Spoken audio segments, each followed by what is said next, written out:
responsabilidade sobre qualquer insucesso da seleção brasileira na Copa dos Estados Unidos.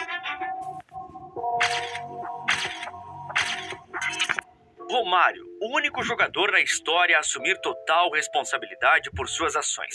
Era um exemplo perfeito de fala muito e faz muito mais. Surpreendentemente, enquanto os grandes jogadores de hoje passam a vida na academia em busca da grandeza, Romário via os treinos como mero desperdícios de caloria. Descubra o segredo por trás desse jogador que desafiou a lógica do treinamento e, mesmo assim, alcançou níveis extraordinários no futebol.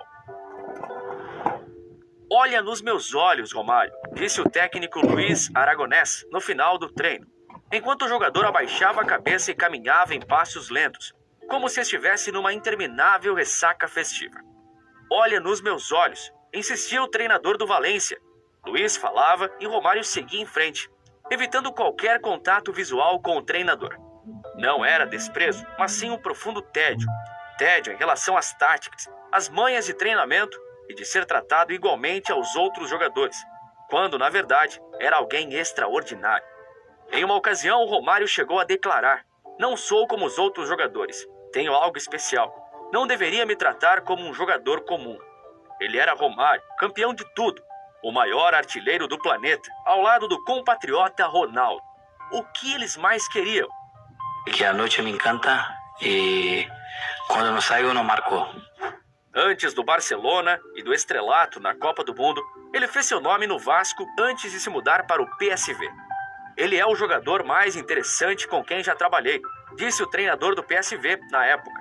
Se ele visse que eu estava um pouco mais nervoso do que o normal antes de um grande jogo, ele vinha até mim e dizia: "Treinador, não se preocupe, o Romário vai marcar e nós vamos vencer."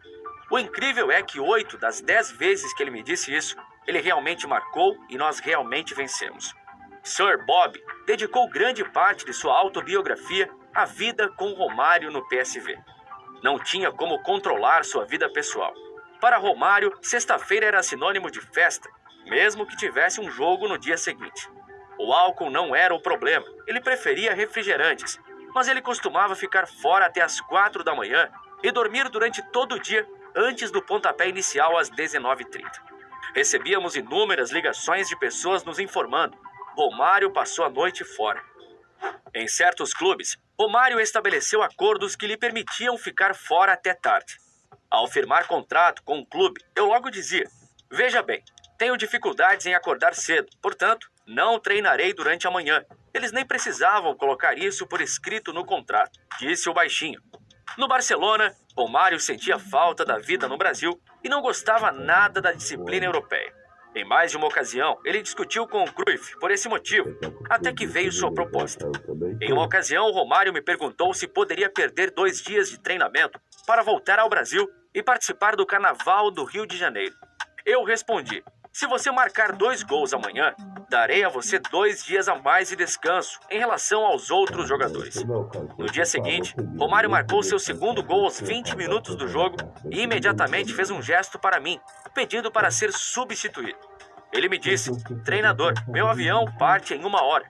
Não tive escolha a não ser deixar Romário sair por cumprir sua promessa. Aquela partida foi contra o Real Madrid e Romário foi além do prometido, marcando não apenas 2 gols, mas sim um hat-trick na vitória por 5-0 em janeiro de 1994. Era evidente que Romário adorava festejar e ao mesmo tempo conseguiu se tornar um dos maiores atacantes da história. Extraoficialmente, ele marcou mais de 1000 gols em sua carreira, e Diego Maradona está entre aqueles que afirmam que o brasileiro é o melhor jogador que já enfrentou. Ele adorava festejar, ser mulherengo e jogar vôlei nas belas praias do Rio de Janeiro. E seus treinadores deixavam, porque ele era muito bom. A exemplo, quando Parreira chegou a dispensar Romário do último estágio de treinamento antes da Copa do Mundo, por conta do interesse do jogador em jogar vôlei na praia com seus amigos. Essa decisão gerou polêmica na época. No entanto, a responsa era do baixinho, e com ele não falha.